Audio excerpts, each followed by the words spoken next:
Hello everyone, welcome to my channel, The Big Boolean Theory. This video is part of a lecture series on operating systems, and in this video we are going to solve another gate question which was asked in the year 2001 for 2 marks. This gate question is related to process management, and specifically it is related to the topic of interrupts, right? So let us read this question.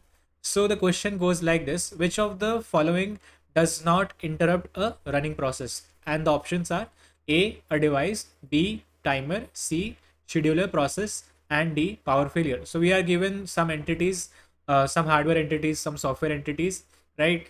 And we are asked that which of the following does not interrupt a running process. So let's go over each of them one by one and inspect whether each of them interrupts a running process or not.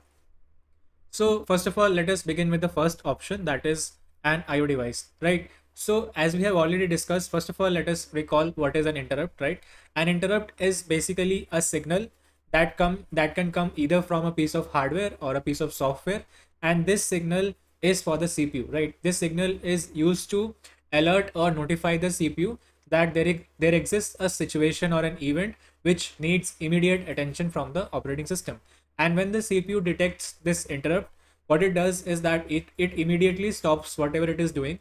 Basically, it halts the currently executing user process and immediately transfers control to the operating system. And then the operating system executes a special routine in order to handle that interrupt, right? So coming back to the options that we have, again, the interrupt that I just talked about, they are of two types. One is that is hardware interrupts, and the other is software interrupts. Hardware interrupts come from IO devices and other components on the like computer system, and software interrupt arises when user processes make system calls, or they like make an error or misbehave. That is when we have an exception. So system calls and exceptions cause software interrupts, whereas hardware devices cause hardware interrupts, right? So if you see the first option, that is IO device, so does it interrupt a running process? Yes, definitely, right? We have talked about interrupt driven IO in great detail in one of the earlier videos, where a user process basically requests the operating system for an IO operation, right? Then the operating system initiates that IO operation, right? And what happens is that then the operating system switches to switches the control of the CPU to some other user process, right? So what happens is that the IO operation and the computation on the CPU proceed in parallel. Then when the IO operation is completed, it interrupts the currently running user process. So definitely IO devices use this interrupt mechanism, and when that interrupt happens, it basically interrupts the currently running user process. So option A definitely interrupts the running process, right? Then so now the question is that which of the following does not interrupt a basically which of the following does not interrupt a user process. So now we can say IO device interrupts a running process. Now let us examine the second option, that is of a timer. So the second option is that of a timer. So the question is whether the timer interrupts a running process or not, right? So basically a timer is a special kind of device, a hardware device. First of all, it is not an IO device. It's a special kind of device, and the timer, what it does is that it raises an interrupt in a periodic interval. So when the operating system boots up, it starts the timer and configures it to raise an interrupt after every few milliseconds, right? So the idea behind the timer is that we should be able to have a continuous source of interrupt, right? So what happens is that whenever the timer raises an interrupt, the control is immediately transferred from the currently running user process to the operating system, and the operating system then uses this opportunity to perform the scheduling. So what is scheduling? Basically, as we have been discussed about the idea of time sharing in the earlier videos also.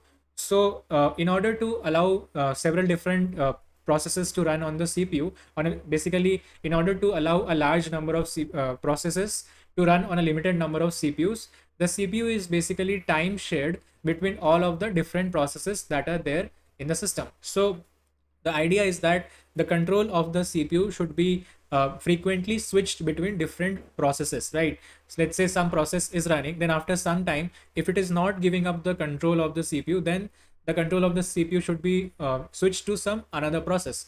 So this is the idea behind timer interrupts. So in the absence of other types of interrupts, basically we do have a dedicated source of interrupt, right? If any hardware device is not raising an interrupt, or the user processes are not making system calls, or there are no exceptions currently in the computer system, then in the absence of all of these interrupts, we do have a dedicated source of interrupt, that is the timer interrupt. And it is guaranteed that after a certain period of time, the control of the CPU would be given back to the operating system, and the operating system can use that opportunity to make a scheduling decision. That is, it can decide which user process should be allowed to run next on the CPU. So a timer definitely interrupts a running process.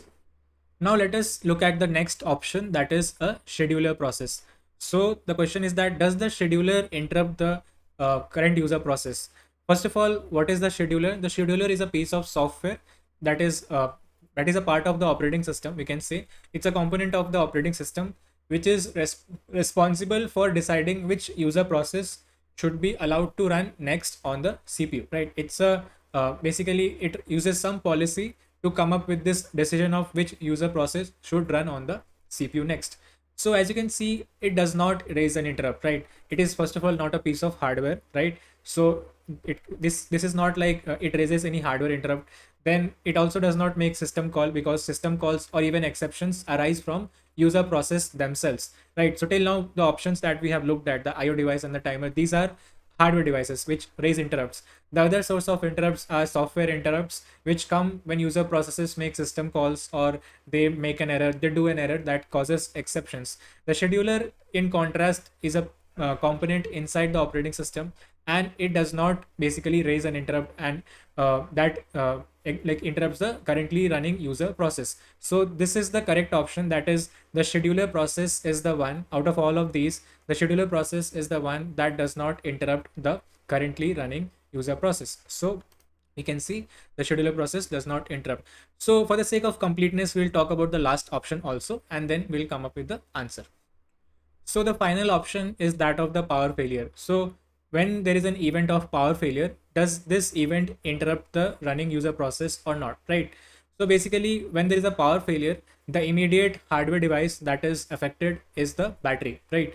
So depending on the level of charge that is there in the battery, when there is a power failure, the battery, that basically the controller that the device controller that operates the battery, right, it will analyze the situation, and it will definitely raise an interrupt. And when the interrupt is raised, the operating system will come into the picture, because the charge that is available in your laptop, it's a critical thing. If it is low, or even if it is not low, but if something needs to be done, like the laptop needs to be on power saver mode, heavy applications need to be stopped because there is a power failure, we do not have the guarantee of a continuous power supply for some time, right? So the operating system basically might take certain actions so that the power consumption of the laptop is in check. So whenever there's a power failure, definitely the power system, that the battery system, raises an interrupt, and that interrupt, the hardware interrupt, does interrupt the currently running user process, so that when the operating system comes into the picture, it can take appropriate action so that the power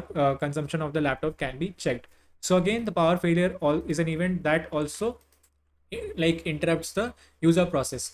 So except for the scheduler process, all of these hardware events, hardware devices, interrupt the user process. Only the scheduler is the one that does not interrupt the current user process. So the answer is scheduler process. So which of the following does not interrupt a running process? It's the scheduler. So guys, this was it for this video. Thank you very much for watching, and I will see you in the next video. Thank you.